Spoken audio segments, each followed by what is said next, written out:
The sound of the final buzzer means it's hangover time. So grab a drink and join your host, Alphonse Sidney, for a Miami Heat Beat postgame show.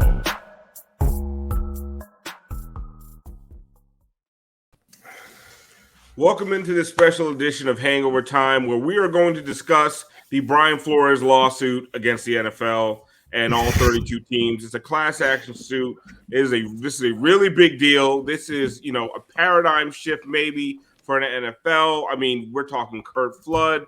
We're talking, huge ramifications, especially on the first day of Black History Month. I think this is so important. I am Alphonse Sidney, aka Alf954. Welcome into the special edition of Hangover Time. We like to tackle the tough topics. Go ahead and bring me out, Brass, and we'll talk to our esteemed panel here. Listen, we brought two black people, two white people to kind of try to even this out. We're going to debate this thoroughly. No drinking tonight, no laughs, no fun. This is serious, racist NFL talk. What'd you say, Joey? It's important. Thank you. I'm gonna start with you, Joey. How do you feel about the whole situation? Listen, like anybody in the world, if I was offered, money to do my job incorrectly, I would be making a lot more money because I already do that. I'm a team player in terms of not doing my job correctly. So, other than that, wow, shocker, the Miami Dolphins are terrible. If it wasn't this, it was that jerk off Deshaun Watson.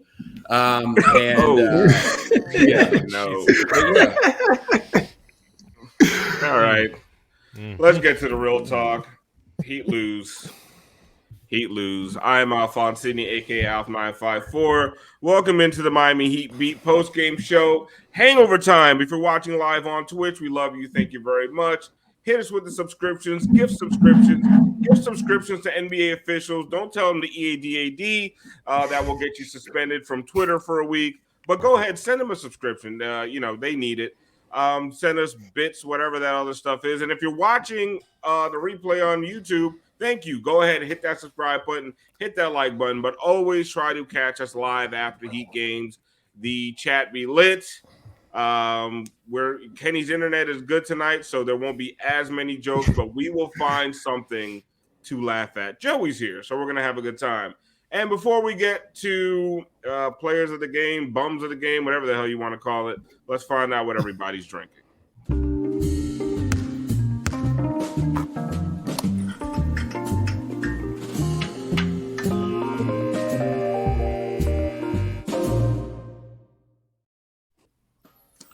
I don't have a drink tonight because I'm not wasting my alcohol on such a shitty game. It wasn't a really shitty effort. I thought it was a good game. It was a good game between two teams that play really fucking hard, play really good defense.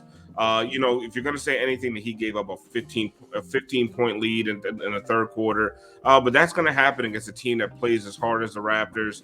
And then a lot of guys just didn't show up. But go ahead, Kenny. What are you drinking tonight?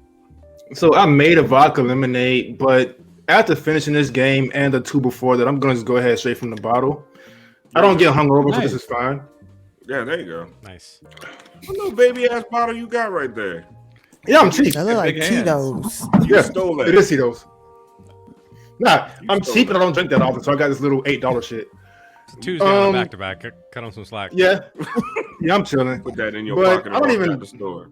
Player of the game, bum of the game, whatever the case is. I don't know what we're doing, but Adam Silver goes straight to hell. At some point, when you're making these schedules, you have to figure out what people are going to be entertained by. And I've seen the same 6 teams 80,000 times in the past 2 weeks. I'm sick of it. He has to do better. David Stern was bad at a lot of things. Race relations, drinking water, whatever the case is. But he entertained the people at least. I don't care about he win, he lost, whatever it is. It's an 82-game season, whatever. I'm just bored. So, Adam Silver, fix it. Bum of the game, Adam Silver. Tiff, Yes. be more. Samad says in the I'm chat. ignoring that. We can't be mad at the Africans hunting white people tonight. It's Black History Month. Man, them Africans was all over Struce and Hero's ass tonight. Listen, reparations, bitch. What are you drinking tonight? Man, I'm with you. I got a cup of nice, refreshing water. I'm tired as fuck. I'm on a back-to-back too, and bum of the game. That's me for even showing up to this shit tonight. Brass, what are you drinking tonight?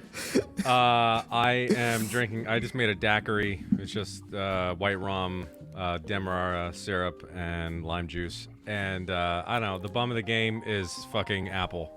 My fucking computer.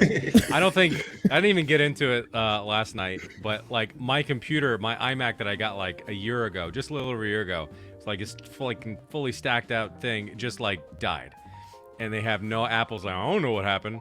And so basically, ever since, that's why I wasn't on a few nights ago after the first Raptors game.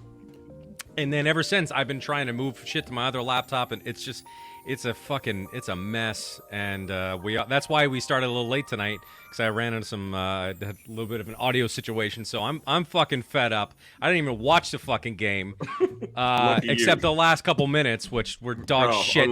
So I saw the worst part. So yeah, I'm in a great mood. Let's go. Yeah, sounds like it.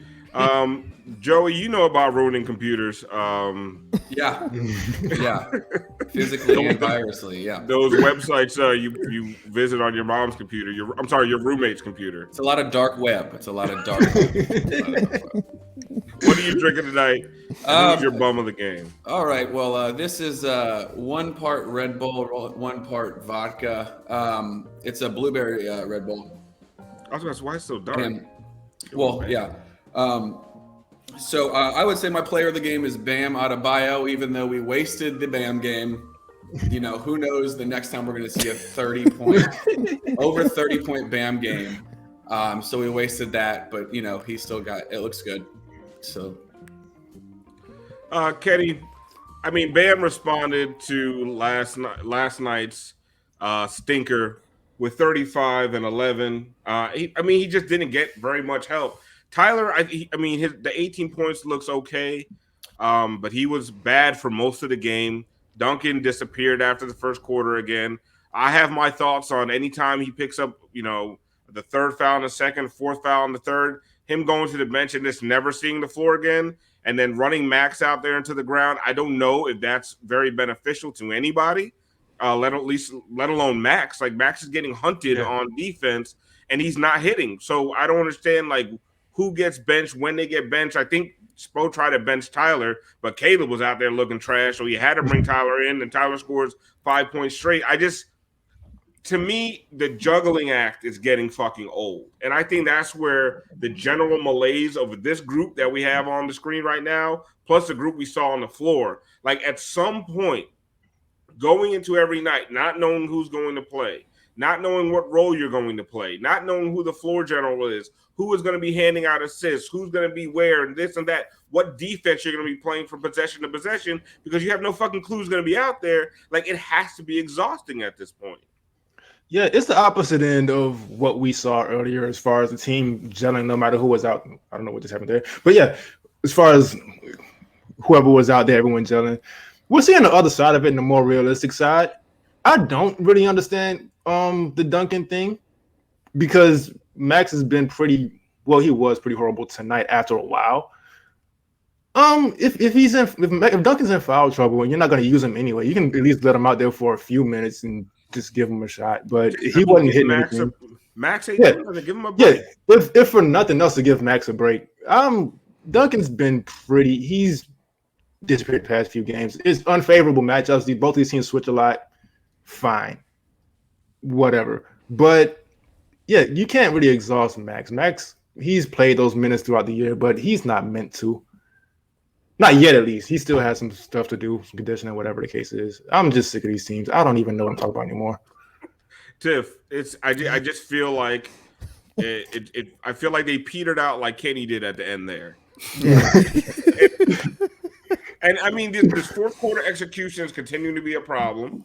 But fourth quarter execution with a bunch of different guys, when you don't know who it is who's going to be from night to night. Like we celebrated them for overcoming this shit all season, right? But at some point, it's going to catch up to them.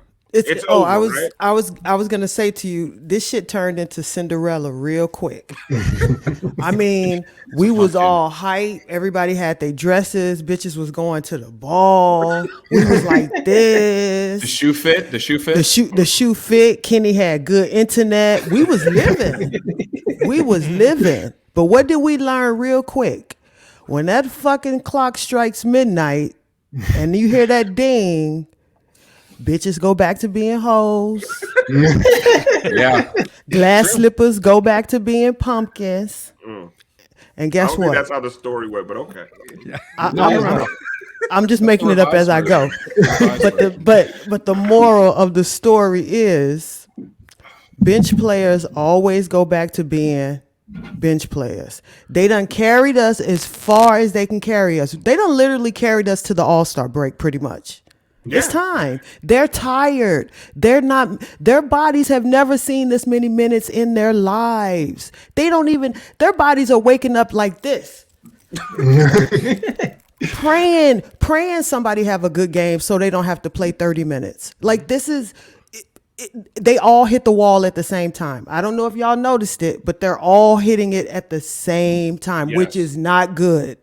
Well, you saw Caleb in the fourth. My God, man! Like, bro, nobody asked you for step backs. No, nobody, Caleb.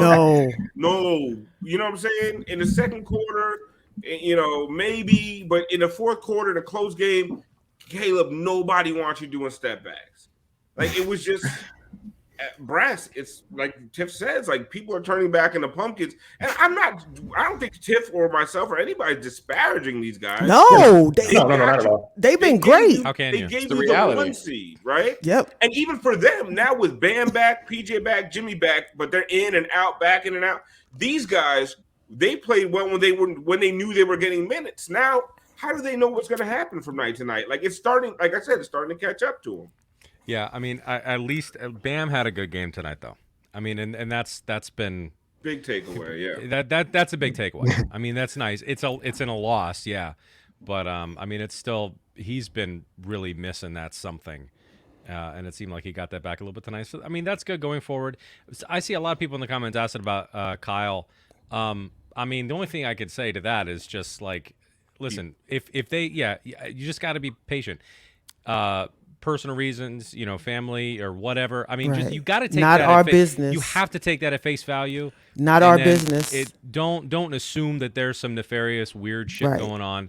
You just need some time. And at the very least, we're still gonna find some wins. We still got a lot of home games coming up. So we'll be able to still kind of keep our heads above water.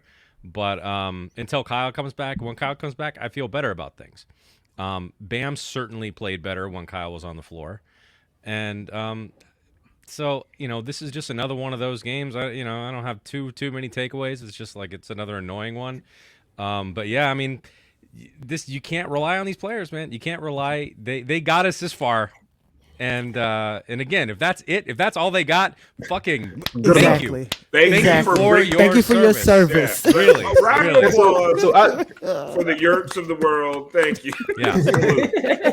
So I do want to add to that, by the way. I do want to point something out.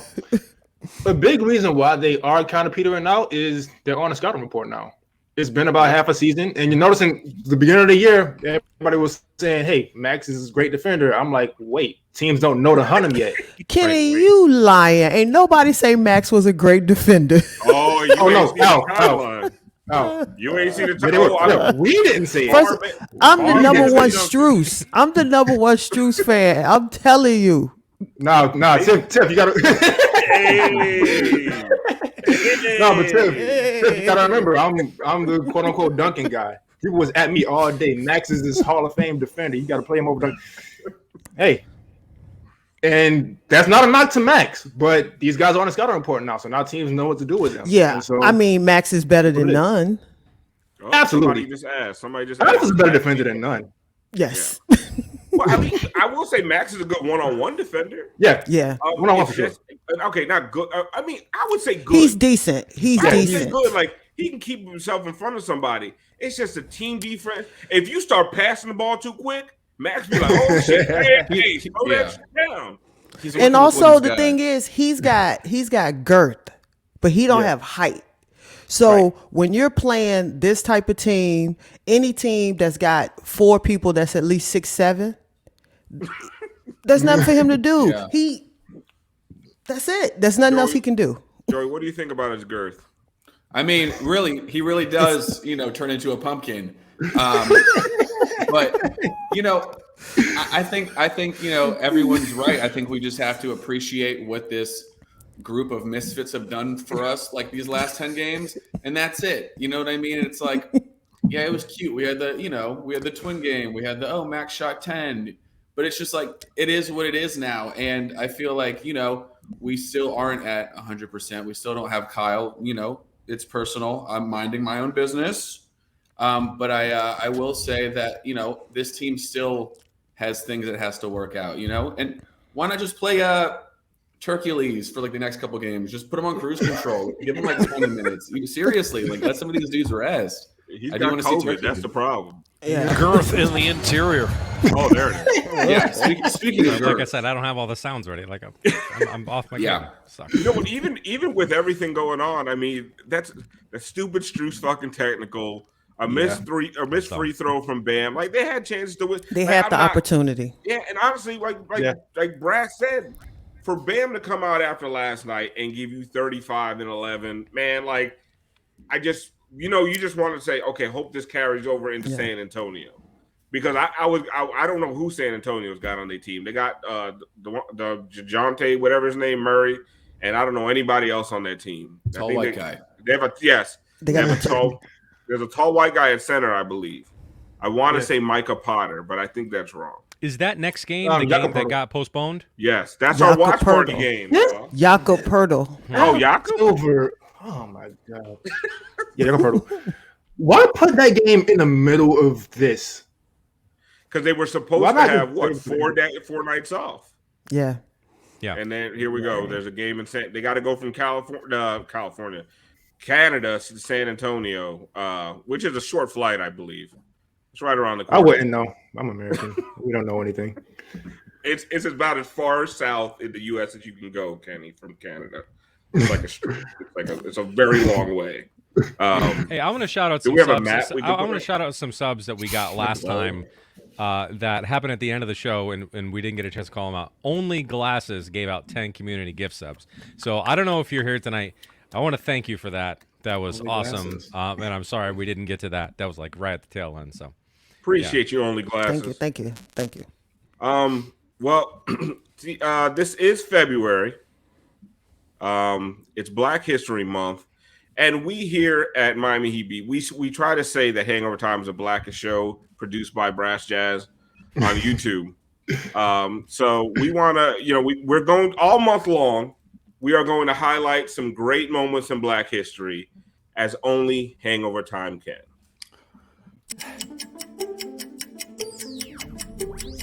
I have a dream that one day this nation will rise up and live out the true meaning of its creed. Looking black in time.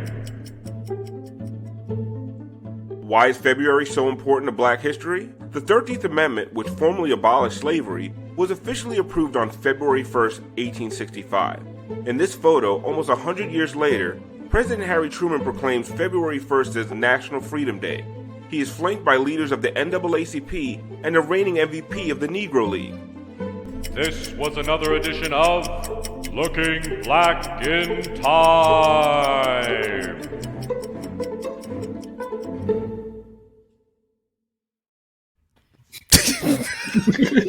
Is this series connected to Black to the Future? Is this the same series? Same network. The naming right thing. Of course. Somebody in that picture looked familiar. It was like The Shining. It was like he was there the whole time.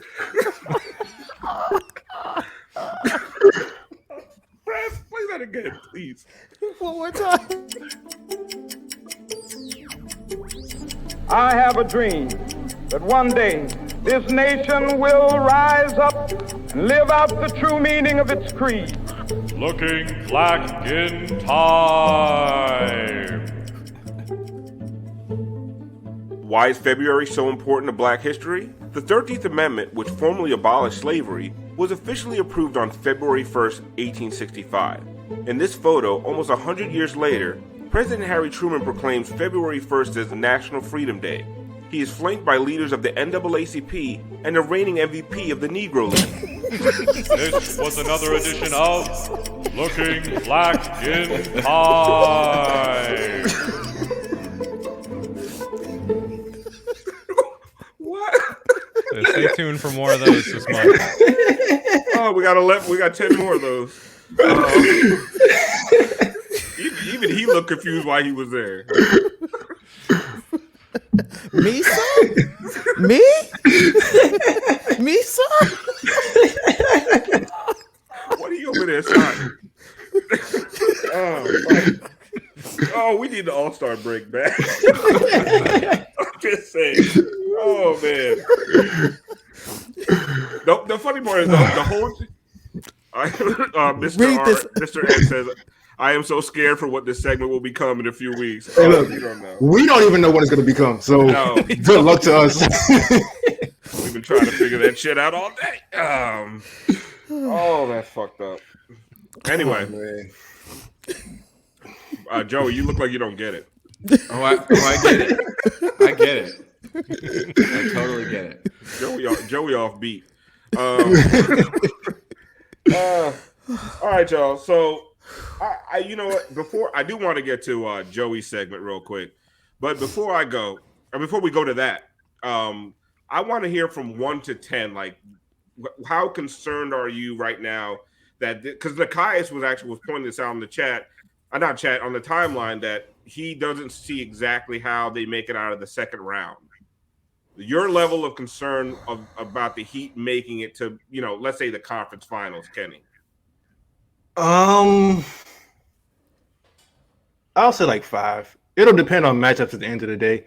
They just got to take care of that seeding and avoid Toronto, obviously. But yeah, it'll depend on matchups, just like all playoffs and depend on matchups. They got to the 2020 finals with a real favorable bracket, and so not to take away from that team. I don't want people to misconstrue that, but it is important what bracket you get and who you run into, and so I'll say like 5. I'm also a little less concerned about Toronto. If we do happen to match up with Toronto, if Kyle's there, Kyle's going to make a big difference. For sure.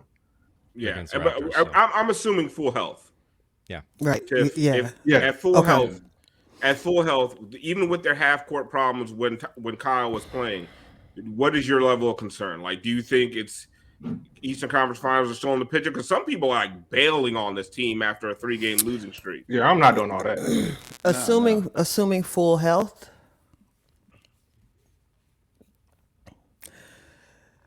If we're assuming everybody's fully healthy on this team, I'm not gonna lie to y'all. I don't have no concerns because Vic about to eat up some of these minutes.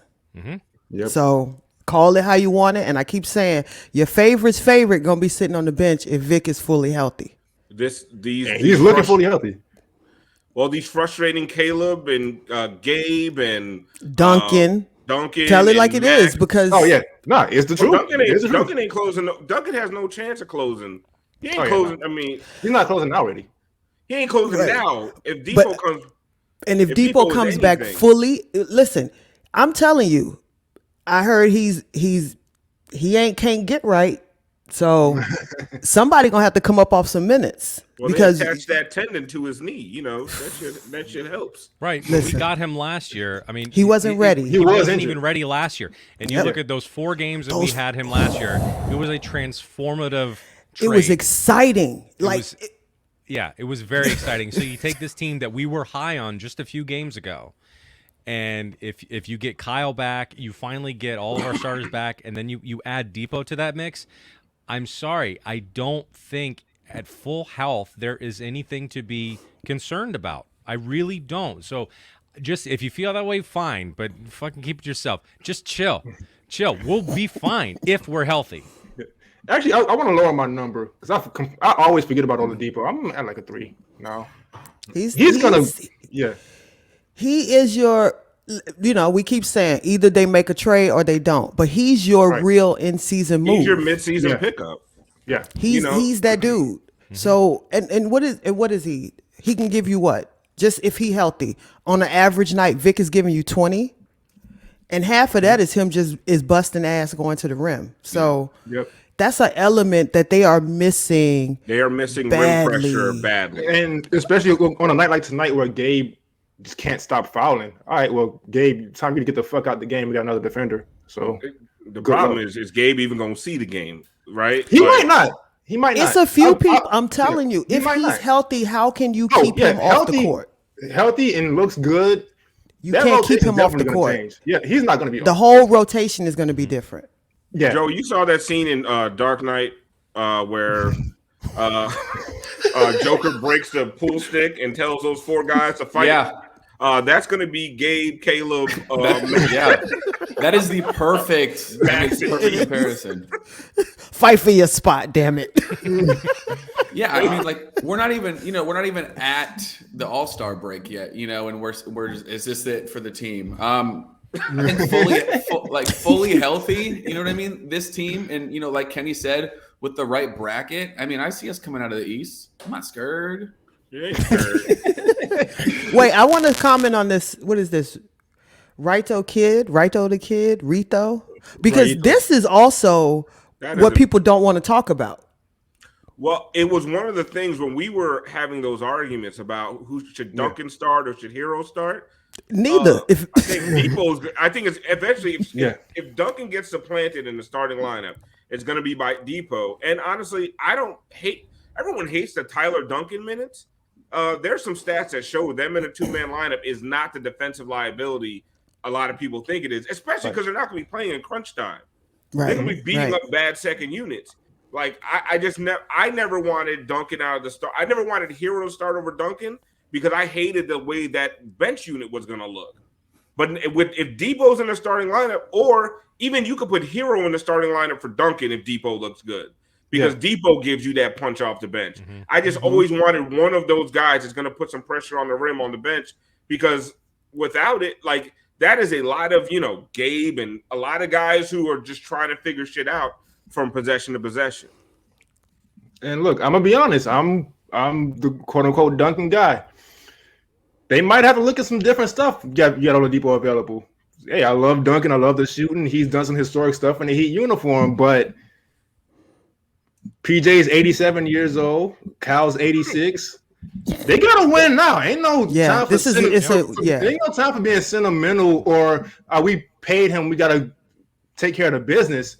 Hey, listen, you know who I am. I'm supporting Duncan this whole time. They gotta win. And so if Oladipo looks better in those minutes, looks better as a starter, it's gonna be what it is. And I'm not gonna have no complaints because I'm a Heat fan and I'm not into narratives.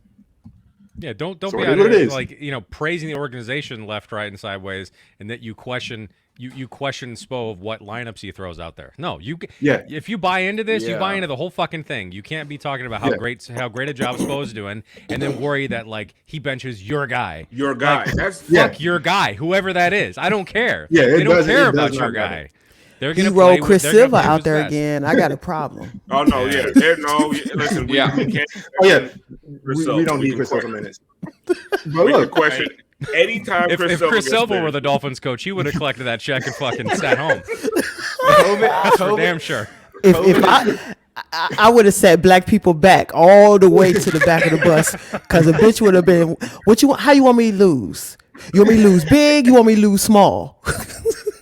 Hey, look, I'd be running Wildcats with offensive linemen. Yes. COVID is literally keeping Silva like he's giving him a job. COVID is giving Silva a job right now. COVID has finally employed one person. Yeah. His 4 10-day contracts is more than two-way players make. So he made $500,000. He made it's incredible because of the pandemic. It's awful. If I could be terrible at basketball, make $500,000 and buy his mama a house. Right. Oh, Brass. What? Oh, my God.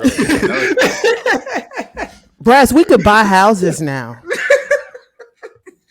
No, I'm just saying. February He 1st. loves his mother. He loves his mother. He does love his mother. I know he do. And ever that since to they me. brought his mother back to that arena, let me stop. Wait, that J Jock comment is important. I don't know if we Where is put it up that? there. Where is it? People be like, whatever. People be like, if Oladipo comes back, yeah, that right there. Look, again, I love Duncan. Nobody on his Heat roster was on the roster when I became a Heat fan. So whatever they gotta do to win, I don't care Except if it's for a UD. trade. I don't care. We trying to win. Yeah, That's it. He's been on Trying the to team win. since Or before they a fan existed. But before. aside from UD, whatever they gotta do to win, that's all I really care about at the end of the day. So again, I don't give a shit about any narratives. I do the little bit or whatever because I defend certain guys and I had to defend Duncan a lot, so I leaned into it. But if he got to sit his ass down for the Heat to win, by all means, I don't give a fuck who got to sit down. Exactly. just get the wins. You know, if they need to run a more dynamic offense, and you know what, and this one's a little bit weird, but is Bam's aggression directly tied to the fact that he don't have to look for Duncan? Because he wasn't looking for Strus either. He wasn't looking for none of them. That's a great point. Alf, That's a great Alf, point. think about it for a second. What did we say last year? Yep. I felt he was spending too much time doing this shit. Yeah. Bam can score. Bam can score everywhere on the floor. And he can run the floor. He can rim run. He can do all those things. I'm sorry. I don't want to see Bam doing 10 DHOs. And if that's how but that was my whole thing with Duncan and any other guard that needs that in the first place. You're taking away from Bam's game. And if Bam is supposed to be... Jesus Christ, Roddy, what is wrong with this man?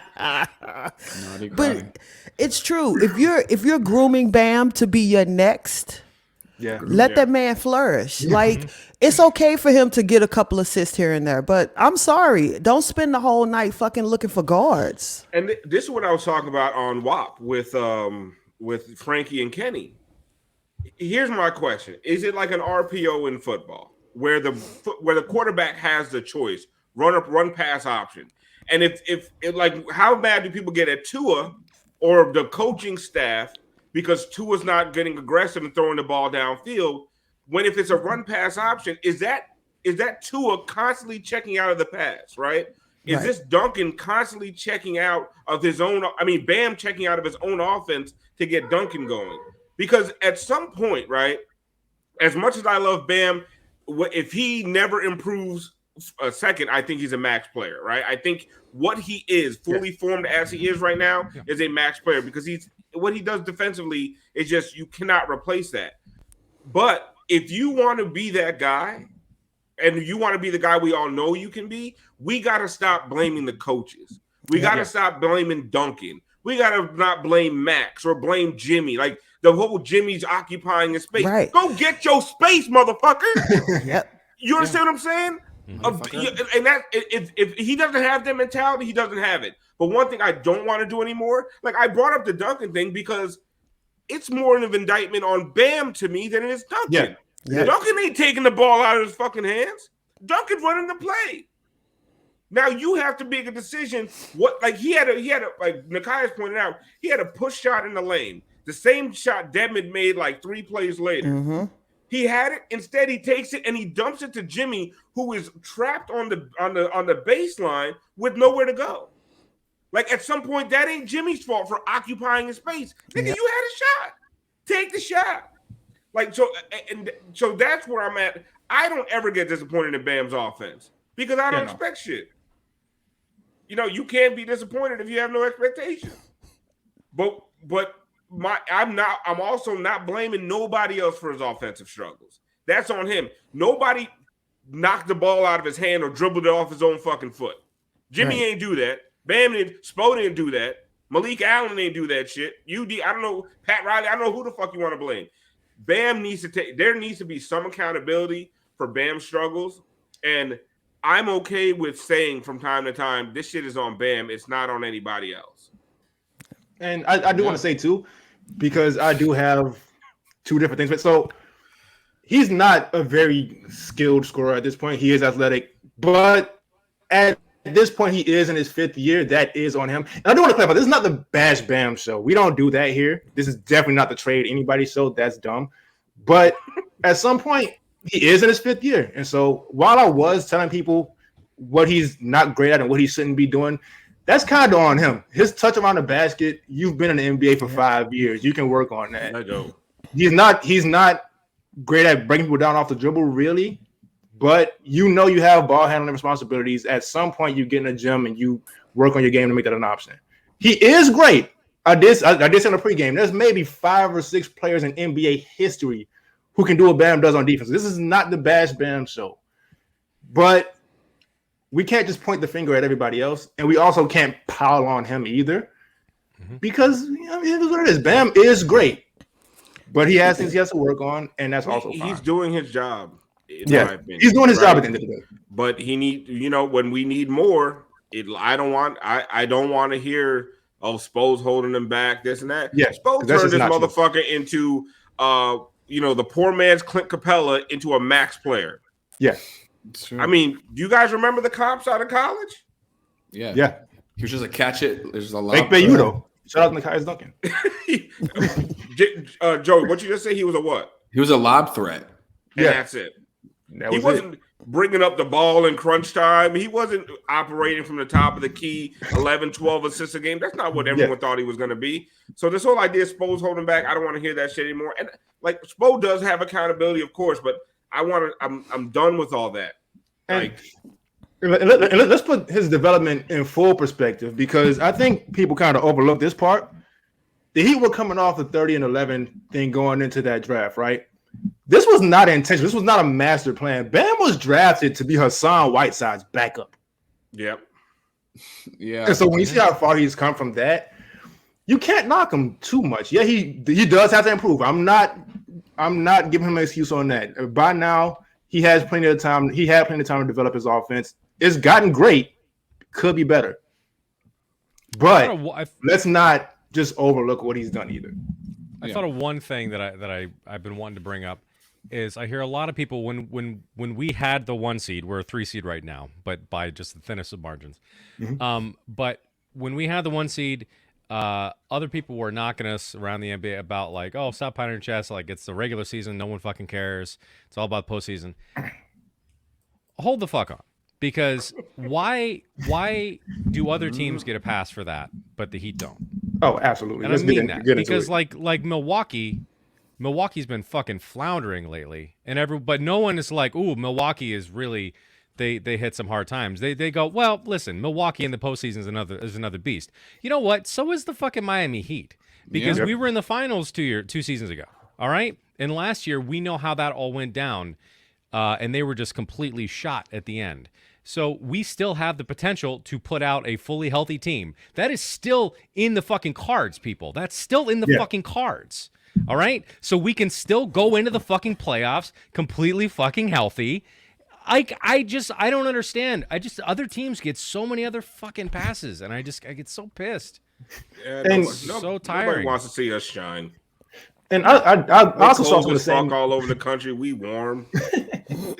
True. And I saw some of the same stuff Brad saw. And so when we were happy about that number 1 seed, it was because of what the team accomplished with their circumstance. We understood it was January. None of us were actually like riding down 49th with pots and pans. We were celebrating what they overcame at the time. But we've said from the beginning of the season, top 4 seed. That's what we want. That's all I want. Top 4 seed. Avoid Toronto and Cleveland. Get in the playoffs somewhat rested, somewhat healthy, and let's go. That's what we've been saying from the beginning of the season. I never want to hear that stupidly. So once the playoffs start, we get stupidly locked in. Yeah, that was pretty dumb. But to all the Bucks fans out there, if you're watching, I don't know why you're watching this show. If fucking Bucks fans are watching this episode of this show, like fucking get a life. But anyway, like for Bucks fans that are like, oh yeah, your ass got swept last year. I got news for you. The year before, Giannis got swept. So fuck out of here. That's what I'm saying. Like the last 2 years, it's 5-4. Like, and people get oh, you got swept, bring forwards, blah blah blah. All right, you know, it was a gentleman's sweep the year before. It would have been a sweep if Giannis played that last game. I'd love to run that shit back, especially if Brook Lopez can't play. And I may have said this before, but I'll say it again because obviously Bucks fans don't have much experience in this department. Once the news cycle changes and the draft is coming up, nobody cares who won a championship anymore. It's the next season. Yeah. And so, I mean, you can send your memes. You could argue with random people all day. We don't care. It's All-Star weekend of the next season. Carla Tiana says she's not worried at all. We're winning the championship. Finally, Correct. That's the fucking somebody spirit. with some fucking guts. I'm not worried at all. And speaking of guts, time for Joey's half-hour, 2-minute comedy hour.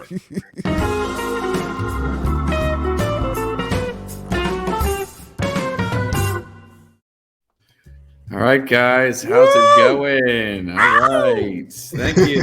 Thanks for stopping by. Oh, please. Anyway, it's February 1st. It's Black History Month. Shout out Rachel Dolezal, right? Oh damn! might be the GOAT in the conversation of culture appropriation, right? I mean, she should have her own shoe. Come on, you wouldn't buy it? You wouldn't even check it out? All right. Anyway, culture appropriation is a big deal. I sometimes find myself questioning. I go, is this culture appropriation? Like I was texting someone the other day and I used an upside down exclamation point. I was like, oh, am I going to get in trouble for this one? I don't know. Canceled. Yeah, I know. I actually went into a music store and I was in the drum department and I saw a bongo and I was like, can I am I going to make a beat or am I going to commit, musical blackface? Should I not do that? That's what I'm saying. Anyway, any Virgos here? Any Virgos? I don't know if I ever said this one. No Virgos? Okay, boo, of course. Well, I'm a Virgo, and if you don't know anything about Virgos are known to be very hardworking and extremely, extremely loyal. For example, I've been seeing this girl for 10 years, right? And I work extremely hard to keep her a secret from my girlfriend. All right. That's all I got, guys. Thank you.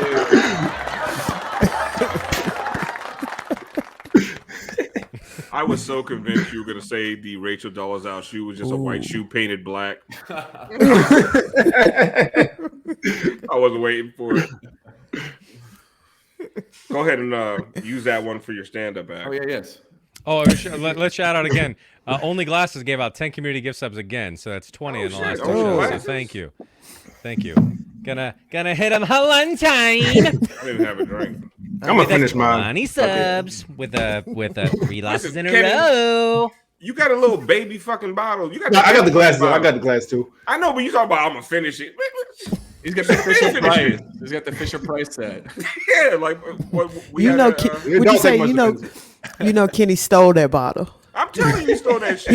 He walked into the store with his sleeve like this.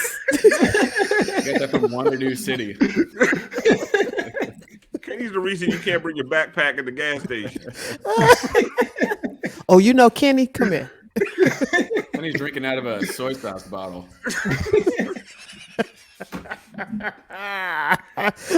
Cholula bottle. They got Kenny's picture up in the liquor store. But it's blurry.